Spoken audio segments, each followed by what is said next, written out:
The fluorescent lights of Belmont's luxury boutique cast harsh shadows across Evelyn Carter's face as she stood frozen in the center of the store. 69 years old, dressed in a coat that had seen better decades, she clutched an envelope of carefully saved bills, while a security guard blocked her path to the exit. "Ma'am, we need to verify this money," the guard said loudly, his voice carrying across the marble floors. Customers stopped mid-browse. Phones came out.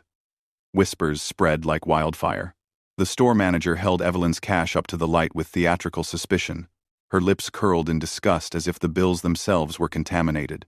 Evelyn's hands trembled, not from fear but from the crushing weight of humiliation. She had spent 6 months saving every penny from her meager pension for this moment, for her daughter's birthday gift, and now strangers stared at her like she was a criminal. The manager's voice grew louder, performing for the growing audience.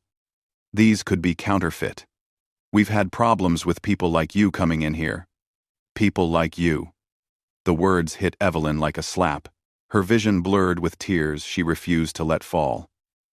Then, from somewhere near the entrance, a man in a navy suit turned his head, his eyes locked onto the scene with the focus of a predator spotting wounded prey. He stood perfectly still for 3 long seconds, his jaw tightening, his hands curling into fists at his sides. Then he moved. And everything in that store was about to change forever. Where are you watching from? Drop a quick like, and let us know in the comments before we find out what happens next. Evelyn Carter had once commanded respect in every room she entered. As a school librarian for 43 years, she had taught thousands of children that knowledge was power, that kindness was strength, that every person had value. But that was before her husband died, leaving mountains of medical debt. Before cancer stole 2 years of her life and all of her savings. Before she found herself at 69, living in a 1-bedroom apartment with peeling wallpaper, eating oatmeal for dinner 3 nights a week, choosing between heating and eating when winter came. Still, she carried herself with pride. Her silver hair was always neat. Her clothes, though old, were clean and pressed. She walked with her shoulders back and her chin up because surrendering dignity meant surrendering everything. Sarah's 40th birthday was approaching, and Evelyn had made a promise to herself. Her daughter would get something beautiful. Something that said all the words Evelyn couldn't afford to say with plane tickets or fancy dinners or help with the grandkids. $1,500 bills, saved over half a year. Each one represented sacrifice. She had walked 40 minutes to the grocery store in the rain to save bus fare. She had sold her wedding ring, the last piece of jewelry she owned. She had volunteered for extra hours at the community center food bank, where they paid her in groceries she stretched across weeks. Now those bills were being held up to the light by a woman half her age who had decided Evelyn was guilty before asking a single question. "Where did you really get this money?" Jessica, the store manager, asked with a sneer that turned her pretty face ugly. Evelyn's throat tightened. She tried to speak, but the words caught. Around her, the whispers grew louder. Probably stole it. Why would someone dressed like that come in here? Call the police. The teenage security guard, Marcus, puffed out his chest, clearly enjoying his moment of authority. He had positioned himself between Evelyn and the door, one hand resting on his belt, like he was in some action movie. "Ma'am, I'm going to need you to come quietly to the back office," he said. Evelyn found her voice. It came out steady, strong, laced with the same tone she had used when breaking up schoolyard fights. "I will do no such thing. I am a customer. I came here to purchase a gift. You have no right to treat me this way. You think you can just walk into a luxury store looking like you do and wave around cash without questions? This isn't a thrift shop, sweetheart." The cruelty in that word, sweetheart, delivered with such venom, made Evelyn's knees weak. She gripped her purse tighter, her knuckles white. She would not faint. She would not give them that satisfaction. She would stand here, in front of all these people with their expensive handbags and judgment-filled eyes, and she would endure. Then he appeared. The man in the navy suit cut through the crowd like a shark through still water. His presence changed the air in the room. Conversations died mid-sentence. Even Jessica's confident smirk faltered. He was tall, perhaps in his late 40s, with dark hair touched by silver and a face that looked like it had been carved from stone. His suit fit perfectly, custom-made, probably worth more than Evelyn's car had been. But it wasn't his clothes that commanded attention. It was something deeper, something dangerous. His eyes were the color of a winter storm. Cold and assessing, missing nothing. When he looked at Jessica, she actually took a step back. What exactly is happening here? His voice was quiet, but it carried absolute authority. Jessica recovered quickly, lifting her chin. Sir, this is a private matter between our store and a customer. We're handling a situation involving potentially counterfeit bills. He turned to Evelyn, and his expression softened almost imperceptibly. Ma'am, are you being accused of a crime? Evelyn met his eyes. She saw something there she hadn't expected. Recognition. Not of her face, but of her situation, as if he understood exactly what it felt like to be judged, dismissed, humiliated. They won't accept my money, she said simply. I saved, for months, to buy a birthday present for my daughter. These bills came from my bank yesterday. They're treating me like a thief. Something flickered across the man's face. Anger. Barely controlled. He turned back to Jessica, and now his voice carried an edge sharp enough to cut. You have a verification machine at your register. Use it. Now. Not in some back room where you can continue to humiliate this woman. Here, in front of everyone who witnessed your accusation. Jessica's face flushed red. Sir, I don't know who you think you are, but we have procedures. My name is Adrian Moretti. He let that hang in the air. The color drained from Jessica's face. Marcus's hand dropped from his belt. Around them, Evelyn heard sharp intakes of breath. Saw people pull out their phones not to record anymore but to text, to whisper into calls. That name clearly meant something. Something significant. Adrian Moretti continued, his voice dropping to something that sounded almost gentle but carried more threat than any shout. You have 10 seconds to verify those bills, apologize to this lady, and process her purchase. Or I make one phone call, and Belmont's luxury boutique becomes a memory. Your choice. Jessica's hands shook as she grabbed the bills and practically ran to the register. The verification machine hummed. Green light. Green light. Green light. All 15 bills, completely legitimate. The silence that followed was absolute. Marcus had backed away, suddenly interested in a display across the store. The customers who had been filming and whispering now couldn't meet anyone's eyes. Jessica stood frozen. The verified bills clutched in her shaking hands. The apology, Adrian said softly. Jessica turned to Evelyn. Her earlier arrogance completely evaporated. I'm so sorry, ma'am. We made a terrible mistake. Please, let me help you find the perfect gift. Everything in the store is now 40% off for you. But Evelyn wasn't looking at Jessica anymore. She was looking at Adrian Moretti, this stranger who had appeared like something from a storybook, and trying to understand why her hands were still shaking, why her heart was racing, why she felt like she had just been saved from drowning. Thank you, she whispered. He nodded once, then turned to leave. Wait, Evelyn called out. Please, I need to know your name.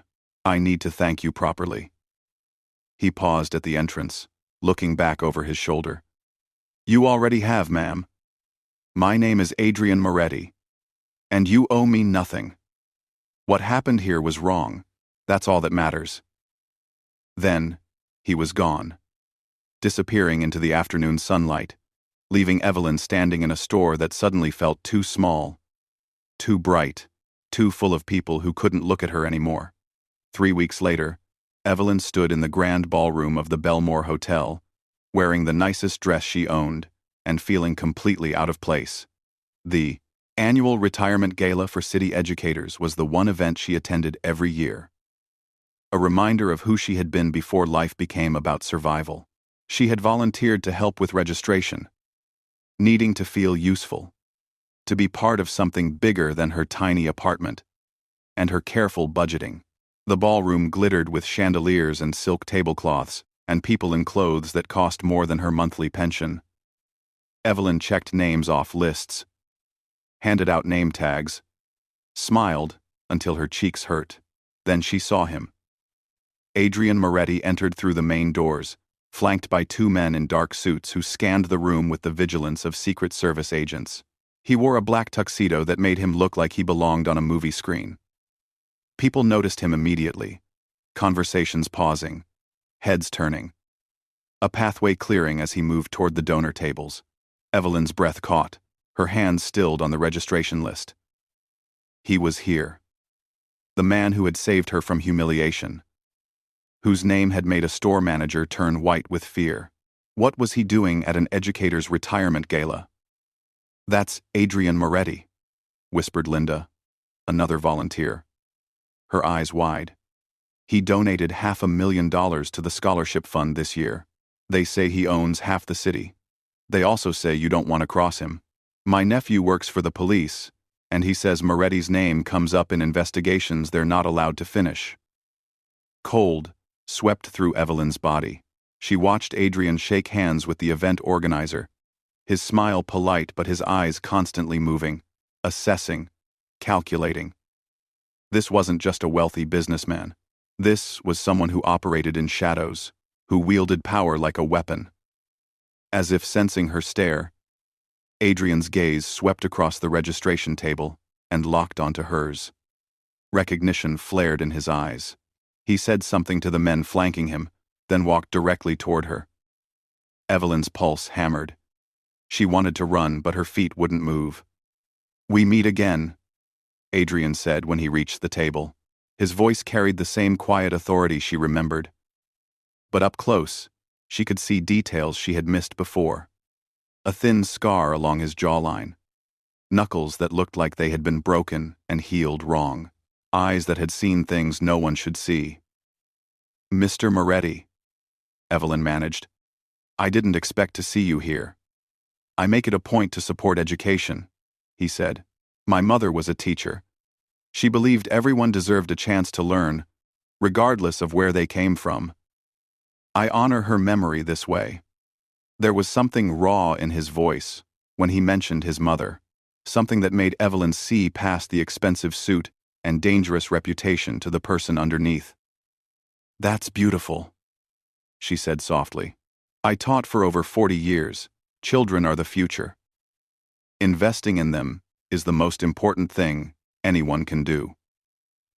Adrian's expression shifted, something almost like warmth entering those cold eyes. "You were a teacher?" "Librarian," Evelyn corrected with a small smile. "But yes, I helped children discover that books could take them anywhere, be anyone, understand everything. It was the greatest privilege of my life." For a moment, they simply looked at each other, two people from completely different worlds finding unexpected common ground. Then, chaos exploded. The main doors burst open with a crash that echoed through the ballroom like gunfire. 4 men stormed in, faces covered with black masks, weapons visible in their hands. Screams erupted. People dove under tables, scrambled for exits.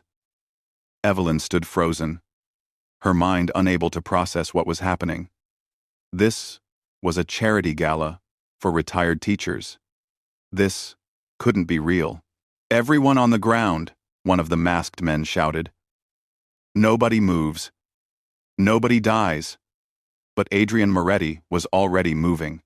He grabbed Evelyn's arm and pulled her down behind the registration table, his body positioning itself between her and the intruders. The 2 men who had been with him earlier were suddenly everywhere at once, pulling weapons from shoulder holsters, moving with military precision. "Stay down," Adrian commanded, his voice completely calm. How could he be calm? There were armed men in the ballroom. People were crying, screaming. This was terror. And he sounded like he was discussing the weather. Evelyn's hands shook so violently she had to clasp them together.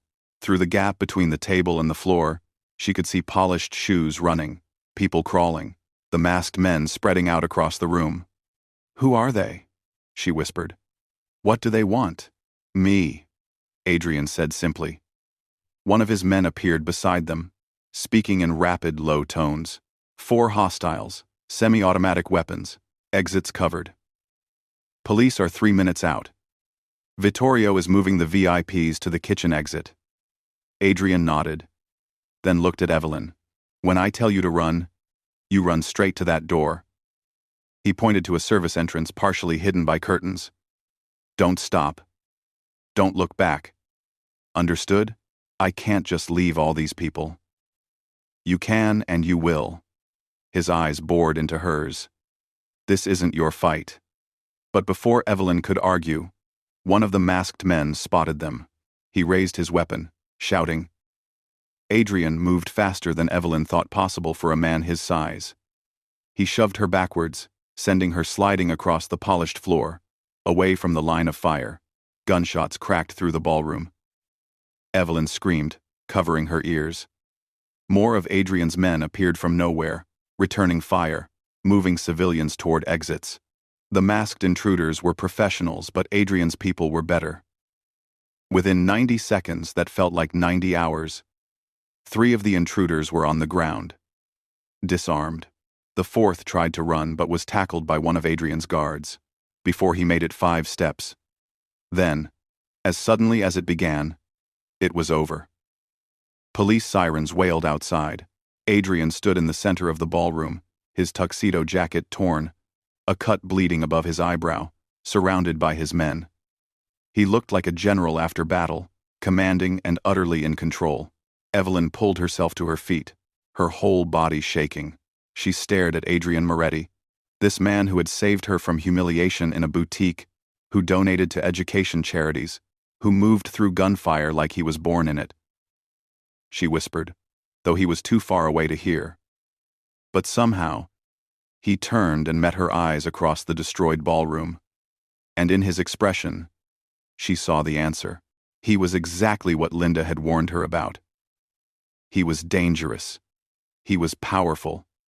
He operated outside the law, above it, around it. And she needed to stay as far away from him as possible. Evelyn stopped answering unknown calls. She changed her grocery shopping days. She volunteered for different shifts at the community center. For 2 weeks, she successfully avoided any possibility of encountering Adrian Moretti again. Then her apartment building exploded. Not the whole building, just the parking lot. Specifically, the spot where a black Mercedes had been parked for 3 days, the one Evelyn had assumed belonged to a new tenant. The explosion happened at 6 in the morning, rattling Evelyn from sleep, sending her tumbling out of bed in terror. She ran to her window to see flames engulfing twisted metal, black smoke billowing into the dawn sky. Neighbors poured into the street in their pajamas, shouting, crying. Fire trucks arrived within minutes. Police blocked off the area. And then, impossibly, Adrian Moretti's car pulled up to the police barricade. He stepped out, his face thunderous, his eyes scanning the crowd until they found Evelyn standing on the sidewalk in her bathrobe and slippers. He walked straight to her, ignoring the police officer who tried to stop him, flashing some kind of credential that made the officer step back immediately. "Are you hurt?" Adrian demanded. Evelyn shook her head, unable to find words. Her hands clutched her bathrobe closed, her mind still trying to process that she had been 30 feet away from a car bomb. "That car was meant for me," Adrian said quietly. "Someone planted it there, thinking I would come to see you, which means now you're in danger, because of me."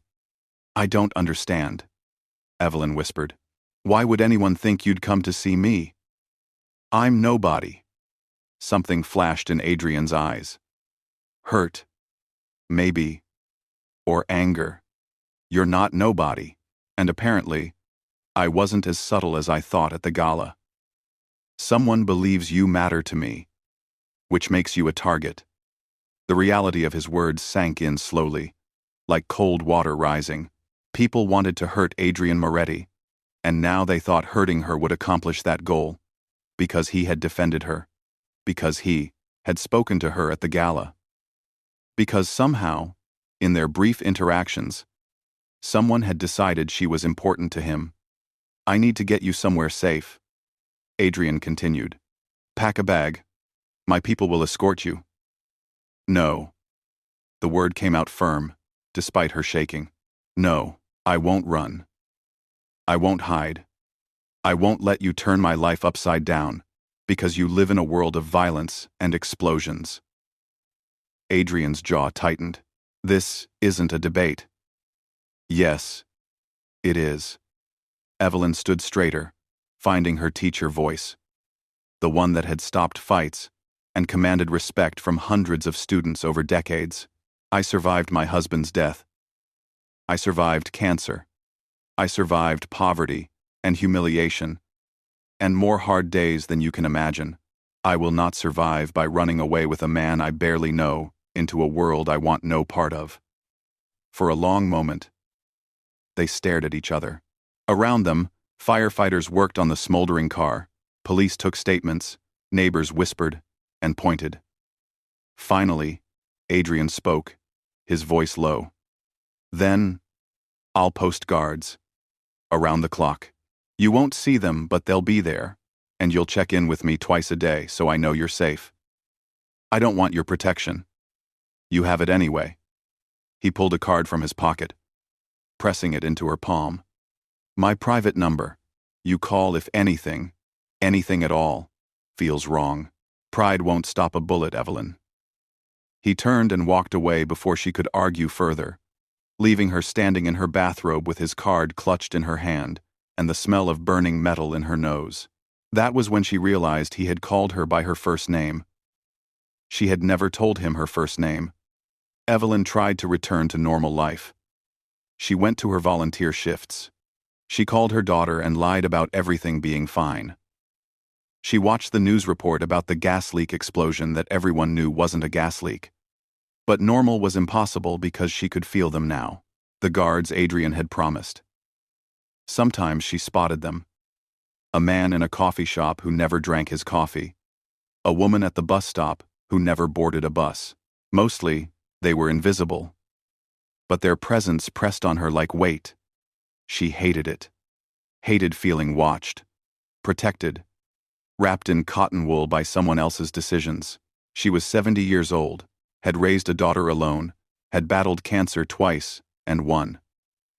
She didn't need a criminal, no matter how polite, treating her like fragile glass. Then came the day she was taken. It happened on a Thursday afternoon, 3 weeks after the car explosion.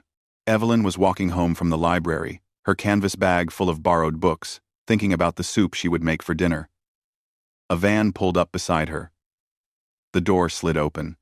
Hands grabbed her, yanking her inside before she could scream. A cloth pressed over her mouth and nose, chemical sweet. The world went fuzzy, then dark.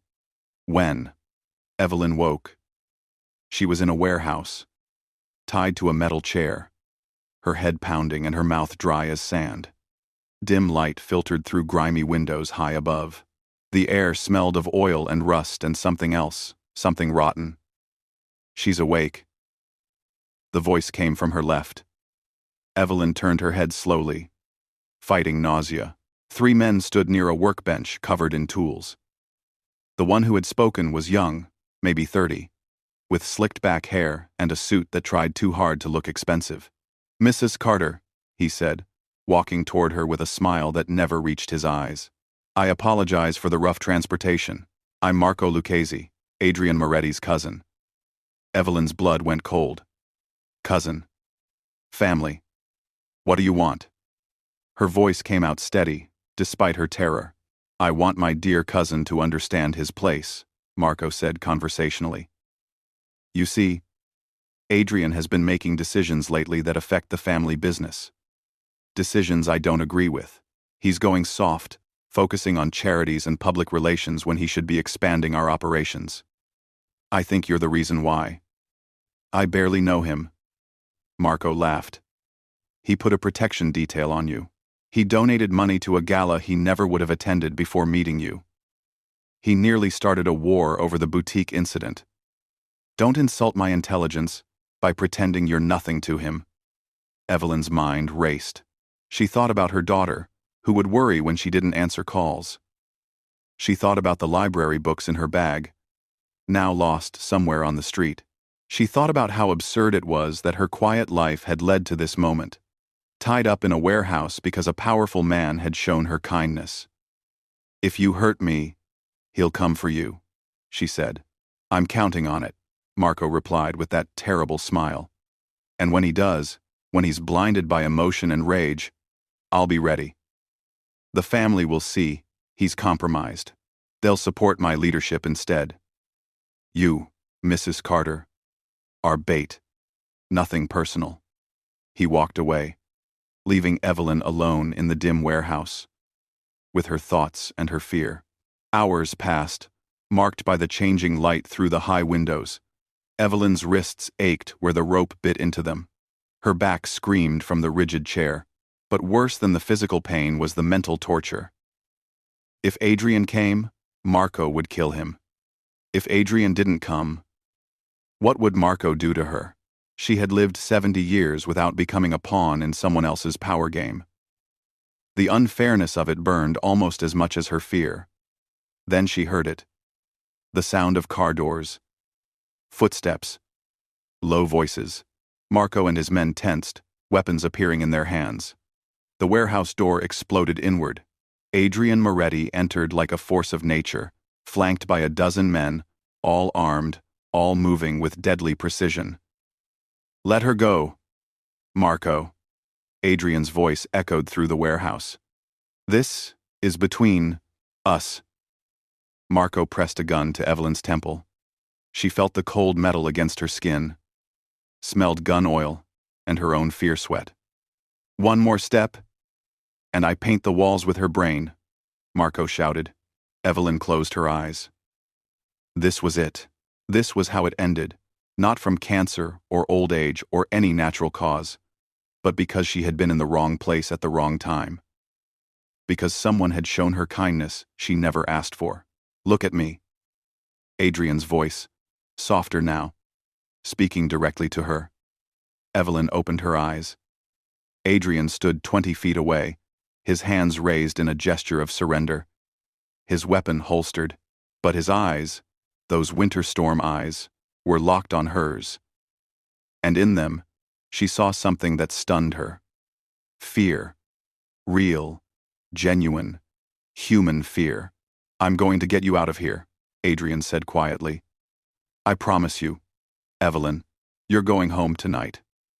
How touching, Marco sneered. The great Adrian Moretti, brought to his knees by a senior citizen. This is pathetic. Let her go and take me instead, Adrian offered. You want to prove I'm weak? Fine. I am. She matters to me. She's innocent in all of this. Whatever you want to do it to me. The pressure of the gun against Evelyn's head eased slightly as Marco considered this. In that microsecond of distraction, everything happened at once. One of Adrian's men fired, not at Marco but at the chains holding a rusted loading crane above them. The chains snapped. The crane swung down with a shriek of tortured metal. Marco dove away from Evelyn, firing wildly. Adrian was already moving, crossing the distance between them in a sprint that seemed impossible. He reached Evelyn, his hands working at the ropes binding her wrists, his body shielding hers as gunfire erupted around them. Close your eyes, he commanded. Don't look, just hold on to me. Evelyn obeyed, squeezing her eyes shut, her freed hands clutching Adrian's jacket as he lifted her from the chair and ran.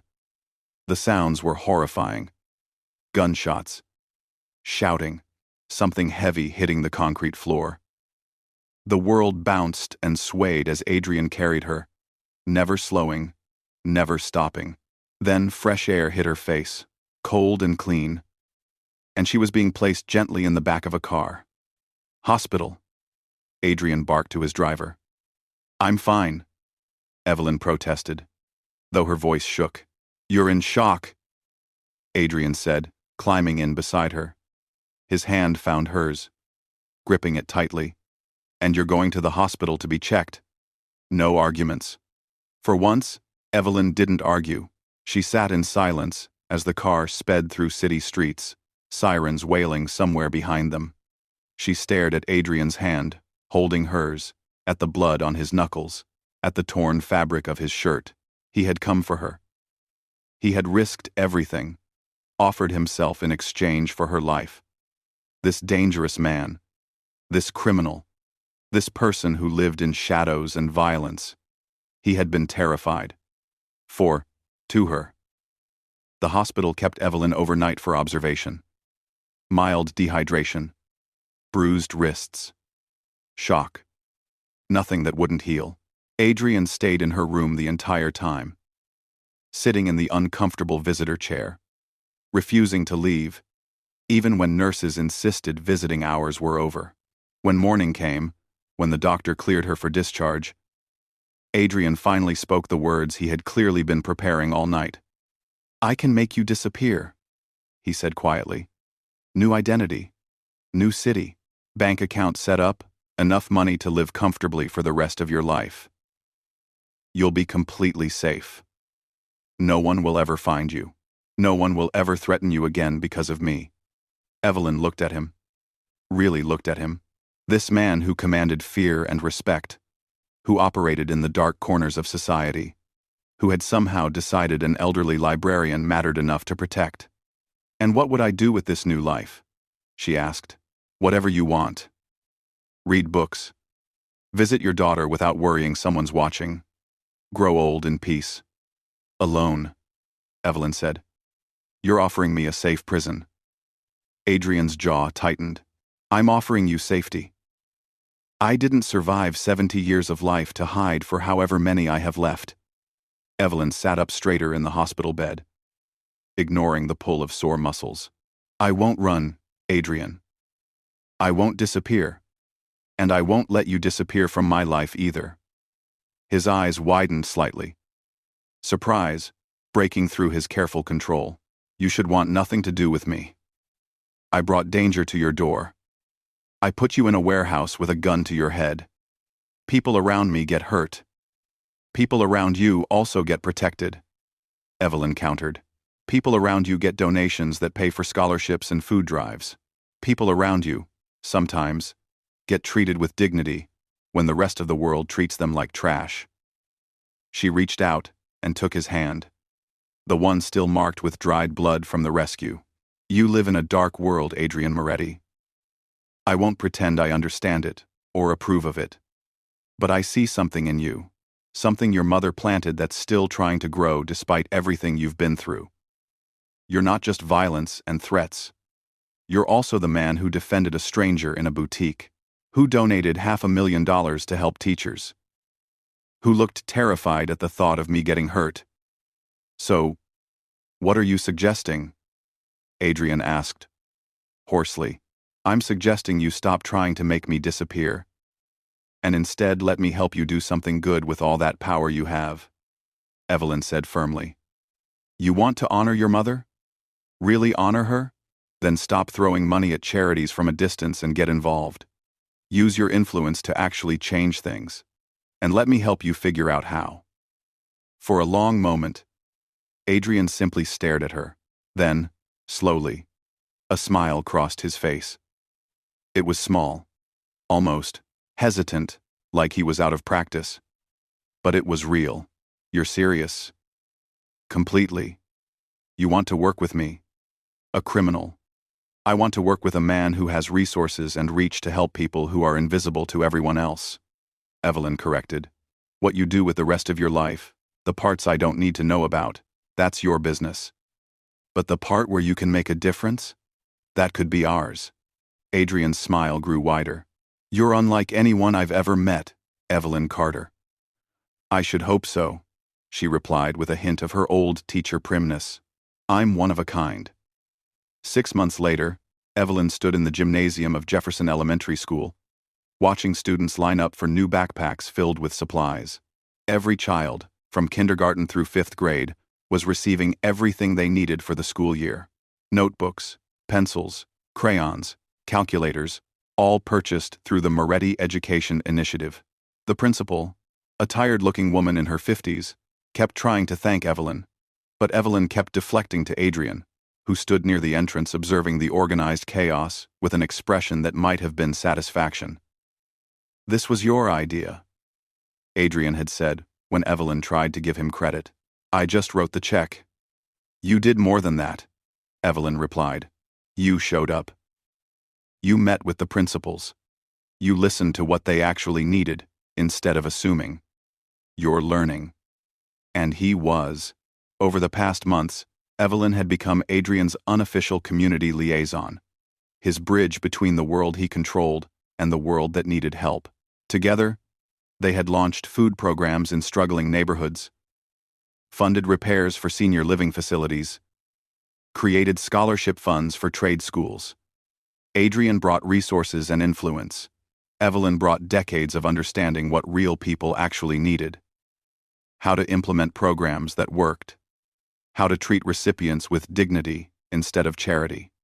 It was the strangest partnership imaginable. A former librarian and a man whose name made prosecutors nervous. But it worked. They worked. Evelyn had found purpose again. Something to wake up for beyond survival. Her pension still barely covered rent. But Adrian had quietly ensured she received a consulting fee. That meant she could afford both heat and food, could visit Sarah without guilt, could live instead of just exist. And Adrian had changed too. Not overnight, not dramatically, but Evelyn saw it in small ways. How he spoke to people differently, with more patience. How he asked questions about impact rather than just signing checks. How sometimes, when he watched children receiving backpacks or seniors getting meals, his expression softened into something almost peaceful. "Mrs. Carter," a small voice interrupted her thoughts. A girl, maybe 8 years old, with braids and a gap-toothed smile, held up her new wear backpack. "Look, it has a unicorn on it. I've never had a backpack this nice." Evelyn knelt down, ignoring the protest from her knees. "It's beautiful. And you know what? You're going to fill it with so much knowledge this year. You're going to read books and solve math problems and discover how amazing your brain is." "My teacher says reading can take you anywhere," the girl said seriously. "Your teacher is absolutely right," Evelyn replied. "Books are magic, and you're going to make that magic yours." The girl hugged her, quick and fierce, then ran off to show her friends. Evelyn stood slowly, wiping her eyes. When she turned, Adrian was beside her. "You all right?" he asked quietly. "More than all right," Evelyn said. "This is what it's supposed to be about, isn't it? Making small moments matter. Giving children chances. Making them feel seen." "You've taught me that," Adrian said. "I used to think power was about control, making people fear you, respect you through intimidation. You've shown me it can be about something else, something better." Before Evelyn could respond, her phone buzzed. She glanced at it, then smiled. "It's Sarah. She wants to know if I'm free for dinner next week. She's bringing the grandchildren." "You should go," Adrian said. "I'll handle the rest of the distribution here." "We'll both go," Evelyn corrected. "This was a team effort. We finish it together." Adrian nodded, that small smile appearing again. The one that made him look younger, less burdened. As they turned back to the gymnasium full of children and possibility, Evelyn thought about the path that had led here. The humiliation in a boutique. The terror in a warehouse. The choice to stay instead of run. Life was strange. At 70, when she had thought her story was mostly written, she had stumbled into an entirely new chapter. Not the one she would have chosen. Not one that made sense on paper. But somehow, It was exactly where she was supposed to be. 3 weeks later, Evelyn received a phone call from a familiar number. Jessica, the store manager from Belmont's luxury boutique, the woman who had accused her of using counterfeit bills, had been arrested. Along with Marcus, the security guard, the boutique investigation had uncovered a scheme where employees flagged legitimate customers as suspicious, confiscated their money, claiming it needed verification, then replaced real bills with counterfeits and pocketed the difference. Dozens of victims, mostly elderly, mostly alone, mostly people who wouldn't fight back. The boutique itself was facing massive lawsuits and criminal charges. The detective on the case had called Evelyn because she was listed as one of the victims. They needed her statement. Evelyn sat in her apartment after the call, holding the phone in her lap, processing this information. The humiliation she had felt that day had been part of a pattern. She hadn't been singled out randomly. She had been targeted specifically because she looked vulnerable, because Jessica and Marcus had correctly assessed that she wouldn't create problems, that she would be easy to intimidate. Except Adrian Moretti had been there, and his intervention had been the thread that, when pulled, unraveled the entire scheme. Her phone rang again. "Adrian, I heard about the arrests," he said without preamble. "How are you feeling?" "Vindicated," Evelyn answered honestly.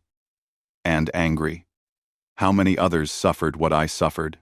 How many elderly people handed over their savings and were told their money was fake, then went home ashamed and confused, thinking they had done something wrong?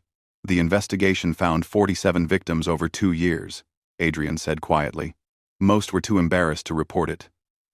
They thought it was their fault somehow, that they had been careless or stupid." Evelyn closed her eyes, feeling the weight of that number. 47 people who had experienced that same crushing humiliation, that same helplessness. 47 people who had been treated as criminals for the crime of being old, of looking poor, of being vulnerable. "They should have been protected," she whispered. "They were, eventually, because you were." Adrian's voice carried something warm, something almost like pride. "Because you stood there with dignity, even when they tried to take it from you. Because you didn't slink away in shame. Because I saw what was happening and couldn't walk past it." That moment started everything, Evelyn. The investigation, the arrests, justice for those 47 people. It started because you mattered. Tears slipped down Evelyn's cheeks, not from sadness, but from something deeper. Relief. Maybe. Validation. The knowledge that her suffering, her humiliation, had ultimately meant something beyond just her own pain. "Will they go to prison?" she asked. "Jessica and Marcus?" "Yes," Adrian confirmed. "The prosecutor has multiple counts of fraud, theft, elder abuse. They're looking at significant time. The boutique's owner is facing charges too for creating a culture that allowed this to happen. It's over for them." "Good," Evelyn said firmly. Then, after a pause, "Thank you, Adrian, for stopping that day, for not walking past me.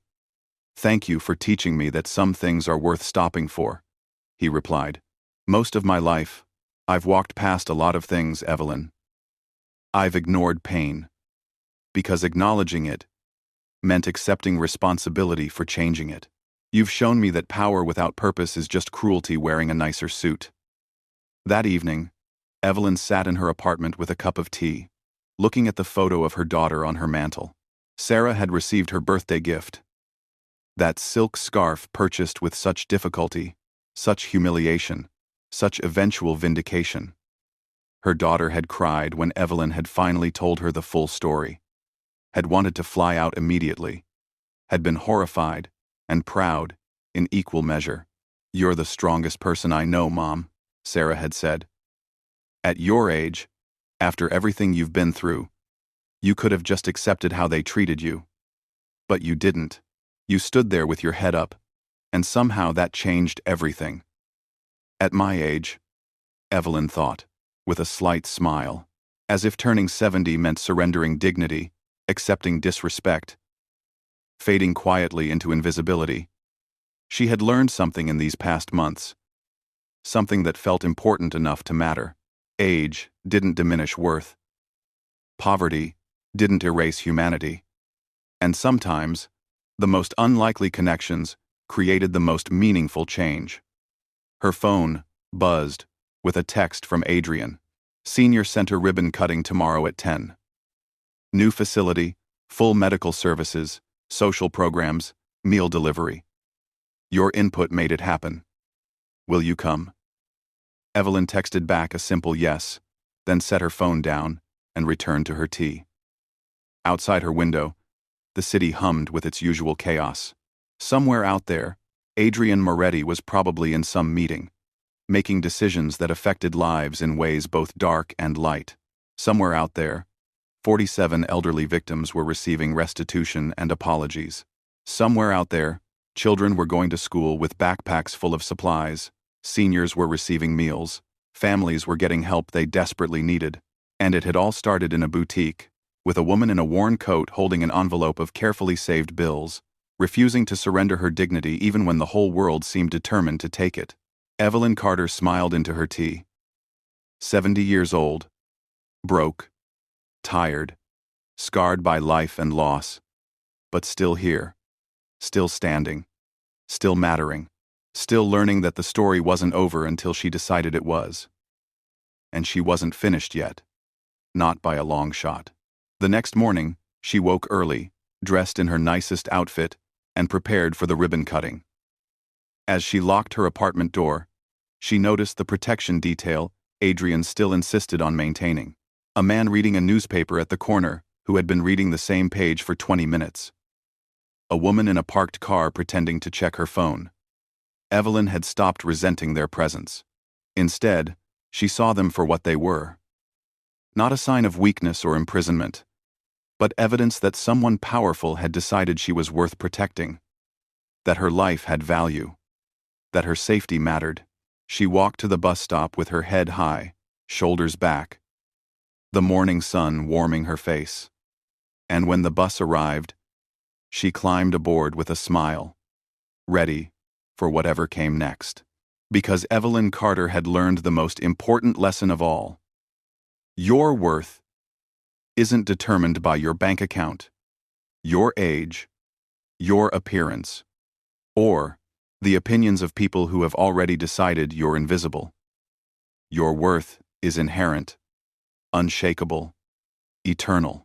And the moment you truly believe that, the moment you stand in that truth, no matter who tries to take it from you, everything changes.